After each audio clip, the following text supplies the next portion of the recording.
ನಮಸ್ಕಾರ. Marking of ಮತ್ತು drilling through holes ಕುರಿತ ಈ ತರಗತಿಗೆ ನಿಮಗೆ ಸ್ವಾಗತ. ನಾವು ತರಗತಿಯನ್ನ ಪ್ರಾರಂಭಿಸೋಣ. ಈ ಸೆಷನ್ನ ಉದ್ದೇಶಗಳನ್ನು ನೋಡೋಣ. ಈ ಸೆಷನ್ ಕೊನೆಯಲ್ಲಿ ನಿಮಗೆ ಸಾಧ್ಯವಾಗುತ್ತದೆ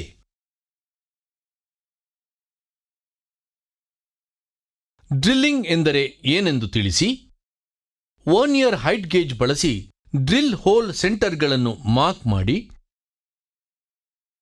ಡ್ರಿಲ್ಲಿಂಗ್ ಮಷಿನ್ನಲ್ಲಿ ಸರಿಯಾದ ಸ್ಪಿಂಡಲ್ ಸ್ಪೀಡ್ ಅನ್ನು ಹೊಂದಿಸಿ, ಡ್ರಿಲ್ಲಿಂಗ್ ಮಷಿನ್ ಅನ್ನು ಬಳಸಿಕೊಂಡು ಥ್ರೂ ಹೋಲ್ಗಳನ್ನು ಡ್ರಿಲ್ ಮಾಡಿ.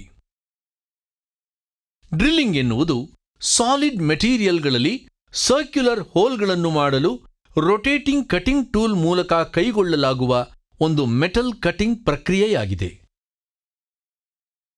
ಡ್ರಿಲ್ಲಿಂಗ್ ಆಪರೇಷನ್ ಅನ್ನು ಡ್ರಿಲ್ಲಿಂಗ್ ಮಷಿನ್ ಮೂಲಕ ಕೈಗೊಳ್ಳಲಾಗುತ್ತದೆ. ಸರ್ಕ್ಯುಲರ್ ಹೋಲ್ಗಳನ್ನು ಡ್ರಿಲ್ ಮಾಡಲು ಬಳಸುವ ಟೂಲ್ ಅನ್ನು ಟ್ವಿಸ್ಟ್ ಡ್ರಿಲ್ ಎನ್ನಲಾಗುತ್ತದೆ. ಹೋಲ್ ಎನ್ನುವುದು ನಿರ್ದಿಷ್ಟ ಮೀಡಿಯಂ, ಸಾಮಾನ್ಯವಾಗಿ ಸಾಲಿಡ್ ಬಾಡಿಯಲ್ಲಿ ಅಥವಾ ಮೂಲಕ ಇರುವ ಒಂದು ಓಪನಿಂಗ್ ಆಗಿದೆ. ಹೋಲ್ಗಳಲ್ಲಿ ಎರಡು ವಿಧಗಳಿವೆ: ಬ್ಲೈಂಡ್ ಹೋಲ್ ಮತ್ತು ಥ್ರೂ ಹೋಲ್. ವರ್ಕ್ ಪೀಸ್ನ ಇನ್ನೊಂದು ಸೈಡ್ ಅನ್ನು ಬ್ರೇಕ್ ಮಾಡದೆ ನಿರ್ದಿಷ್ಟ ಡೆಪ್ತ್ಗೆ ಡ್ರಿಲ್ ಮಾಡುವುದು ಬ್ಲೈಂಡ್ ಹೋಲ್ ಆಗಿದೆ. ಥ್ರೂ ಹೋಲ್ ಎನ್ನುವುದು ಸಂಪೂರ್ಣವಾಗಿ ವರ್ಕ್ ಪೀಸ್ ಮೂಲಕ ಹೋಗುತ್ತದೆ. ಸ್ಟೀಲ್ ರೂಲ್ ಅನ್ನು ಬಳಸಿಕೊಂಡು ಸಿ ಚಾನಲ್ ಸೈಜ್ ಅನ್ನು ಪರಿಶೀಲಿಸಿ. ಬ್ಯಾಸ್ಟರ್ಡ್ ಫೈಲ್ ಅನ್ನು ಬಳಸಿಕೊಂಡು ಔಟರ್ ಫೇಸ್ಗಳನ್ನು ಫೈಲ್ ಮಾಡಿ. ಟ್ರೈ ಸ್ಕ್ವೇರ್ ಅನ್ನು ಬಳಸಿಕೊಂಡು ಪ್ಯಾರಲಲಿಸಮ್ ಮತ್ತು ಪರ್ಪೆಂಡಿಕ್ಯುಲಾರಿಟಿಯನ್ನು ಖಚಿತಪಡಿಸಿಕೊಳ್ಳಿ. ಮಾರ್ಕಿಂಗ್ ಮೀಡಿಯಾವನ್ನು ಲೇಪಿಸಿ.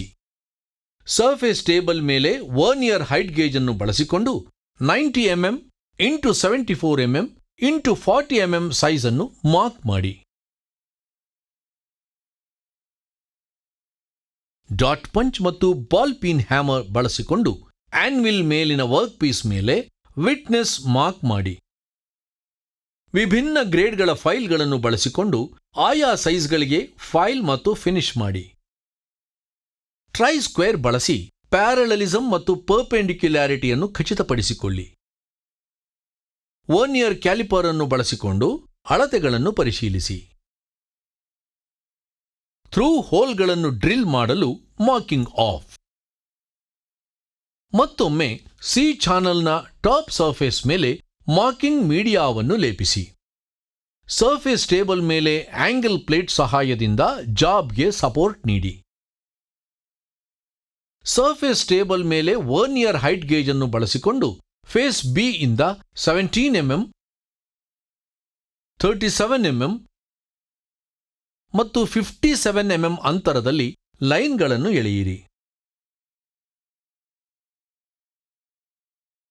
ವರ್ನಿಯರ್ ಹೈಟ್ ಗೇಜ್ ಅನ್ನು ಬಳಸಿಕೊಂಡು ಫೇಸ್ ಸಿ ಇಂದ 15 mm, 33 mm ಮತ್ತು 51 mm ಅಂತರದಲ್ಲಿ ಲೈನ್ ಅನ್ನು ಎಳೆಯಿರಿ.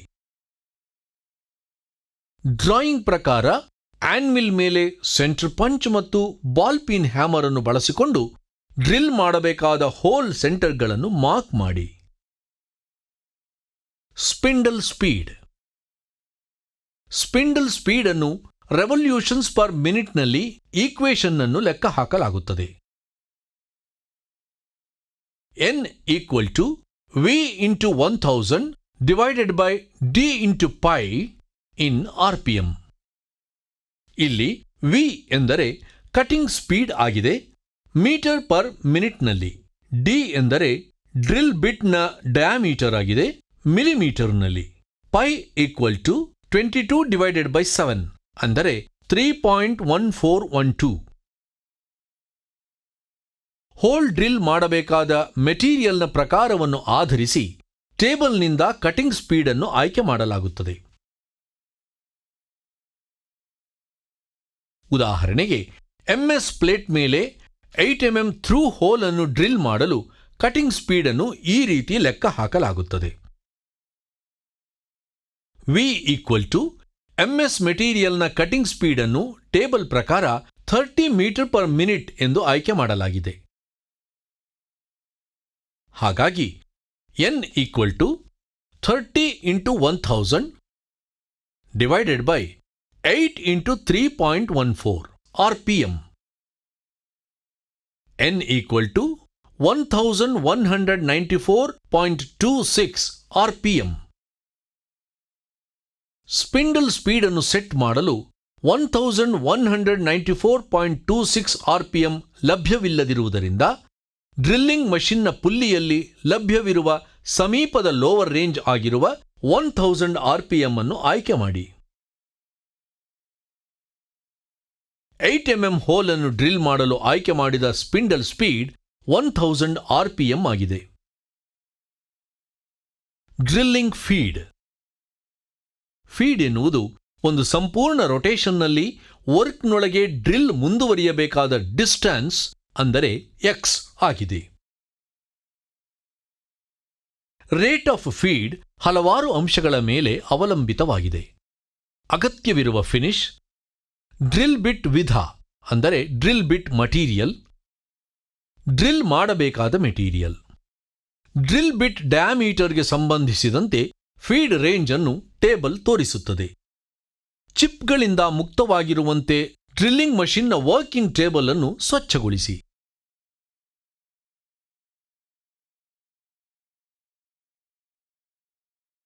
ಡ್ರಿಲ್ಲಿಂಗ್ ಮಷಿನ್ ವೈಸ್ನಲ್ಲಿ ಜಾಬ್ ಅನ್ನು ಹೋಲ್ಡ್ ಮಾಡಿ. ಚಕ್ನಲ್ಲಿ 4 mm ಡಯಾಮೀಟರ್ನ ಡ್ರಿಲ್ ಬಿಟ್ ಅನ್ನು ಫಿಕ್ಸ್ ಮಾಡಿ. 4 mm ಡ್ರಿಲ್ ಬಿಟ್ಗೆ ಸೂಕ್ತವಾದ ಸ್ಪಿಂಡಲ್ ಸ್ಪೀಡ್ ಅನ್ನು ಸೆಟ್ ಮಾಡಿ. 4 ಮತ್ತು 6 ಪಂಚ್ ಮಾಡಿದ ಮಾರ್ಕ್ಗಳ ಮೇಲೆ 4 mm ಹೋಲ್ಗಳನ್ನು ಡ್ರಿಲ್ ಮಾಡಿ.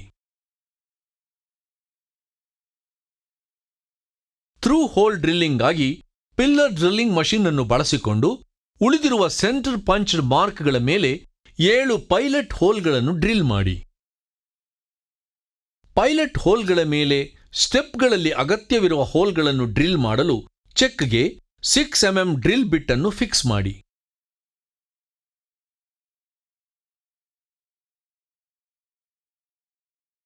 ಸ್ಪಿಂಡಲ್ನ ಚೆಕ್ಗೆ 8 mm ಡ್ರಿಲ್ ಬಿಟ್ ಅನ್ನು ಫಿಕ್ಸ್ ಮಾಡಿ ಮತ್ತು ಪಾಯಿಂಟ್ 1, 3, 7 and 9ನಲ್ಲಿ 4 8 mm ಥ್ರೂ ಹೋಲ್ಗಳನ್ನು ಡ್ರಿಲ್ ಮಾಡಲು ಸೂಕ್ತವಾದ ಸ್ಪೀಡ್ ಅನ್ನು ಸೆಟ್ ಮಾಡಿ. ಹಂತ ಹಂತವಾಗಿ ಅಗತ್ಯವಿರುವ ಡಯಾಮೀಟರ್ ಅನ್ನು ಪಡೆಯಲು 8 mm ಡ್ರಿಲ್ ಬಿಟ್ ಅನ್ನು ಬಳಸಿಕೊಂಡು ಪಾಯಿಂಟ್ 2, 5 ಮತ್ತು 8ನಲ್ಲಿ ಡ್ರಿಲ್ ಮಾಡಿ. ಪಾಯಿಂಟ್ 2 ಮತ್ತು 8ನಲ್ಲಿ 2 10 mm ಥ್ರೂ ಹೋಲ್ಗಳನ್ನು ಡ್ರಿಲ್ ಮಾಡಲು ಸ್ಪಿಂಡಲ್ನ ಚೆಕ್ಗೆ 10 mm ಡ್ರಿಲ್ ಬಿಟ್ ಅನ್ನು ಫಿಕ್ಸ್ ಮಾಡಿ. ಪಾಯಿಂಟ್ 5ನಲ್ಲಿ 16 mm ಥ್ರೂ ಹೋಲ್ ಅನ್ನು ಮಾಡಲು ಮೊದಲಿಗೆ 10 mm ಡ್ರಿಲ್ ಬಿಟ್ನಿಂದ ಪ್ರಾರಂಭಿಸಿ ಮತ್ತು ಹೋಲ್ ಅನ್ನು ಡ್ರಿಲ್ ಮಾಡಿ. ನಾವು ಪಾಯಿಂಟ್ 5ನಲ್ಲಿ 10 mm ಥ್ರೂ ಹೋಲ್ ಅನ್ನು ಮಾಡಿದ್ದೇವೆ. ಈಗ ಅದೇ ಪಾಯಿಂಟ್ 5ನಲ್ಲಿ 16 mm ಥ್ರೂ ಹೋಲ್ ಅನ್ನು ಡ್ರಿಲ್ ಮಾಡಲು ನಾವು ಮೊದಲಿಗೆ ಹೋಲ್ ಅನ್ನು ಡ್ರಿಲ್ ಮಾಡಲು 10 mm ಡ್ರಿಲ್ ಬಿಟ್ ಅನ್ನು ಬಳಸಬೇಕು. ಈಗ ಸ್ಲೀವ್ ಸಹಾಯದೊಂದಿಗೆ ಸ್ಪಿಂಡಲ್ಗೆ 14 mm ಡ್ರಿಲ್ ಬಿಟ್ ಅನ್ನು ಫಿಕ್ಸ್ ಮಾಡಿ ಮತ್ತು ಸೂಕ್ತವಾದ ಸ್ಪೀಡ್ ಅನ್ನು ಸೆಟ್ ಮಾಡಿ. ಪಾಯಿಂಟ್ 5ನಲ್ಲಿ 14 mm ಥ್ರೂ ಹೋಲ್ ಅನ್ನು ನಾವು ಮಾಡಿದ್ದೇವೆ. ಈಗ ಅದೇ ಪಾಯಿಂಟ್ 5ನಲ್ಲಿ 16 mm ಥ್ರೂ ಹೋಲ್ ಅನ್ನು ಡ್ರಿಲ್ ಮಾಡಲು ಸ್ಲೀವ್ ಸಹಾಯದೊಂದಿಗೆ ಸ್ಪಿಂಡಲ್ಗೆ 16 mm ಡ್ರಿಲ್ ಬಿಟ್ ಅನ್ನು ಫಿಕ್ಸ್ ಮಾಡಿ. ಪಾಯಿಂಟ್ 5ನಲ್ಲಿ 16 mm ಥ್ರೂ ಹೋಲ್ ಅನ್ನು ನಾವು ಮಾಡಿದ್ದೇವೆ. ಜಾಬ್ ಅನ್ನು ಫಿನಿಶ್ ಮಾಡಿ ಮತ್ತು ಎಲ್ಲಾ ಕಾರ್ನರ್ಗಳನ್ನು ಡಿಬಾರ್ ಮಾಡಿ. ಥಿನ್ ಆಯಿಲ್ ಕೋಟ್ ಅನ್ನು ಲೇಪಿಸಿ ಮತ್ತು ಅದನ್ನು ಇವ್ಯಾಲ್ಯೂಯೇಷನ್ಗಾಗಿ ಸಂರಕ್ಷಿಸಿ. ಮುನ್ನೆಚ್ಚರಿಕೆಗಳು: ಡ್ರಿಲ್ಲಿಂಗ್ ಮಾಡುವಾಗ ಕೂಲ್ಯಾಂಟ್ ಬಳಸಿ. ಡ್ರಿಲ್ ಚೆಕ್ನಲ್ಲಿ ಡ್ರಿಲ್ ಬಿಟ್ ಅನ್ನು ಟೈಟನಿಂಗ್ ಮಾಡಲು ಚೆಕ್ ಕೀ ಅನ್ನು ಬಳಸಿ. ಡ್ರಿಲ್ಲಿಂಗ್ ಮಷಿನ್ ಸ್ಪಿಂಡಲ್ನಿಂದ ಟೇಪರ್ ಶ್ಯಾಂಕ್ ಡ್ರಿಲ್ ಬಿಟ್ ಅನ್ನು ತೆಗೆದುಹಾಕಲು ಡ್ರಿಫ್ಟ್ ಅನ್ನು ಬಳಸಿ. ಅದನ್ನು ತೆಗೆಯಲು ಡ್ರಿಫ್ಟ್ ಮೇಲೆ ಹ್ಯಾಮರ್ನಿಂದ ಹೊಡೆಯಬೇಡಿ. ಸ್ಪಿಂಡಲ್ನ RPM ಅನ್ನು ಡ್ರಿಲ್ ಬಿಟ್ನ ಡಯಾಮೀಟರ್ಗೆ ಹೊಂದಿಕೆಯಾಗುವಂತೆ ಅಡ್ಜಸ್ಟ್ ಮಾಡಿ. ಬಳಸಿದ ನಂತರ ಡ್ರಿಲ್ ಬಿಟ್ ಮತ್ತು ಡ್ರಿಲ್ ಚಕ್ಗಳನ್ನು ತೆಗೆದುಹಾಕಿ. ವಾಯ್ಸ್ನೊಳಗೆ ಡ್ರಿಲ್ ಬಿಟ್ ಪೆನಿಟ್ರೇಟ್ ಆಗುವುದಿಲ್ಲ ಎಂಬುದನ್ನು ಖಚಿತಪಡಿಸಿಕೊಳ್ಳಿ. ಬರೀ ಕೈನಿಂದ ಚಿಪ್ಗಳನ್ನು ತೆಗೆಯಲು ಪ್ರಯತ್ನಿಸಬೇಡಿ. ಬ್ರಷ್ ಬಳಸಿ. ಮಷಿನ್ ರನ್ನಿಂಗ್ನಲ್ಲಿರುವಾಗ ಬೆಲ್ಟ್ ಅನ್ನು ಬದಲಿಸಲು ಪ್ರಯತ್ನಿಸಬೇಡಿ. ನೆನಪಿಸಿಕೊಳ್ಳಲು ನಾವು ಕಲಿತಿರುವುದು: ಡ್ರಿಲ್ಲಿಂಗ್ ಎಂದರೆ ಏನೆಂದು ತಿಳಿಸುವುದು, ವರ್ನಿಯರ್ ಹೈಟ್ ಗೇಜ್ ಬಳಸಿ ಡ್ರಿಲ್ ಹೋಲ್ ಸೆಂಟರ್ಗಳನ್ನು ಮಾರ್ಕ್ ಮಾಡುವುದು, ಡ್ರಿಲ್ಲಿಂಗ್ ಮಷಿನ್ನಲ್ಲಿ ಸರಿಯಾದ ಸ್ಪಿಂಡಲ್ ಸ್ಪೀಡನ್ನು ಹೊಂದಿಸುವುದು, ಡ್ರಿಲ್ಲಿಂಗ್ ಮಷಿನ್ ಅನ್ನು ಬಳಸಿಕೊಂಡು ಥ್ರೂ ಹೋಲ್ಗಳನ್ನು ಡ್ರಿಲ್ ಮಾಡುವುದು. ಇದು ಮಾರ್ಕಿಂಗ್ ಆಫ್ ಮತ್ತು ಡ್ರಿಲ್ಲಿಂಗ್ ಥ್ರೂ ಹೋಲ್ಸ್ ಕುರಿತ ಮಾಹಿತಿಯಾಗಿದೆ. ನೀವು ಎಲ್ಲ ಪರಿಕಲ್ಪನೆಗಳನ್ನು ಅರ್ಥ ಮಾಡಿಕೊಂಡಿದ್ದೀರಿ ಎಂದು ಭಾವಿಸುತ್ತೇನೆ. ನಿಮ್ಮನ್ನು ಮುಂದಿನ ಸೆಷನ್ನಲ್ಲಿ ಭೇಟಿ ಮಾಡ್ತೇನೆ.